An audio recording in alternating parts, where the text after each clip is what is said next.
حيرتونا يا جماعه بجد، ما بقتش فاهم. هل انا شيلون الموجود في العهد القديم وعمالين تعملوا عليه حسابات الجمل ان ده القادم لتغيير العالم وقياده العالم والكلام ده، رمز الشر عند ناس ورمز الخير عند ناس، ولا هو اللي كنت سان جيرمان اللي ما بيكبرش خالص، ولا هو الدجال، ولا هو احد اعوان الدجال، ولا هو عشتار الجاي من المجره والافلام دي. الحاجات دي حاجات غريبه يعني، كتير جدا سمعتها عن نفسي، بس مش هرد، هتعرفوا انا مين مع الوقت.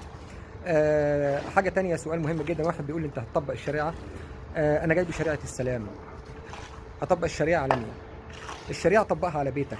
انا جاي بشريعه السلام والميثاق العالمي لحقوق الانسان. انا جاي من اجل المطلقات، من اجل الارامل، من اجل اليتامى، من اجل الفقراء والمستضعفين. في رد كمان برضو نقطة على الأخ اللي هو ادعى إن أنا المستثمر الرئيسي بالواجهة الإسرائيلية في صندوق السيادي لقناة السويس بالعاصمة الجديدة. بقول له طلع لي دليل واحد إن أنا عماد سعد الله اللي أنت قلت عليه، ورقة واحدة بس. لا تعليق. مصر المصريين قادم رئيس لمصر 2024. نحكم العالم، حكومة عالمية واحدة لحكم العالم.